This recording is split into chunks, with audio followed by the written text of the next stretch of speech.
Alléluia! Ce matin, nous sommes ici pour apprendre par la grâce de Dieu comment communiquer avec le Saint-Esprit.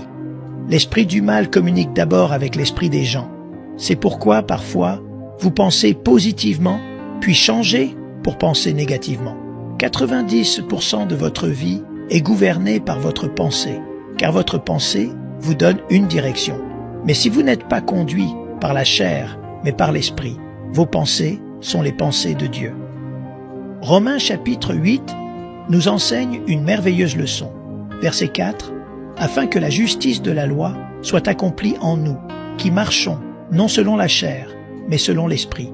Ceux, en effet, qui vivent selon la chair, s'affectionnent aux choses de la chair, tandis que ceux qui vivent selon l'esprit s'affectionnent aux choses de l'esprit.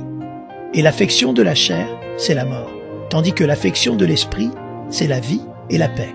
Car l'affection de la chair est inimitié contre Dieu, parce qu'elle ne se soumet pas à la loi de Dieu, et qu'elle ne le peut même pas. Or, ceux qui vivent selon la chair ne sauraient plaire à Dieu. Alléluia! Ce matin, nous sommes ici pour apprendre par la grâce de Dieu comment communiquer avec le Saint-Esprit. L'esprit du mal communique d'abord avec l'esprit des gens. C'est pourquoi, parfois, vous pensez positivement, puis changez pour penser négativement. 90% de votre vie est gouvernée par votre pensée, car votre pensée vous donne une direction. Mais si vous n'êtes pas conduit par la chair, mais par l'esprit, vos pensées sont les pensées de Dieu. Romains chapitre 8 nous enseigne une merveilleuse leçon. Verset 4, « Afin que la justice de la loi soit accomplie en nous, qui marchons, non selon la chair, mais selon l'esprit.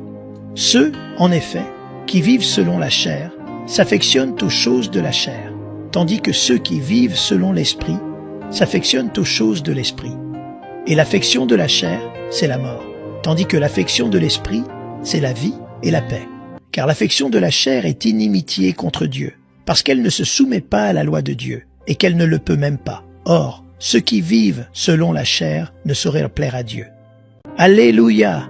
Ce matin, nous sommes ici pour apprendre par la grâce de Dieu comment communiquer avec le Saint-Esprit. L'esprit du mal communique d'abord avec l'esprit des gens. C'est pourquoi, parfois, vous pensez positivement, puis changez pour penser négativement.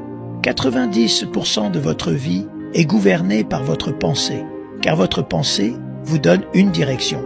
Mais si vous n'êtes pas conduit par la chair, mais par l'esprit, vos pensées sont les pensées de Dieu.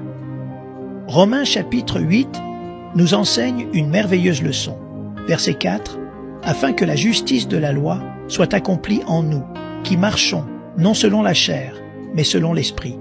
Ceux, en effet, qui vivent selon la chair, s'affectionnent aux choses de la chair, tandis que ceux qui vivent selon l'esprit s'affectionnent aux choses de l'esprit. Et l'affection de la chair, c'est la mort, tandis que l'affection de l'esprit, c'est la vie et la paix. Car l'affection de la chair est inimitié contre Dieu, parce qu'elle ne se soumet pas à la loi de Dieu, et qu'elle ne le peut même pas. Or, ceux qui vivent selon la chair ne sauraient plaire à Dieu.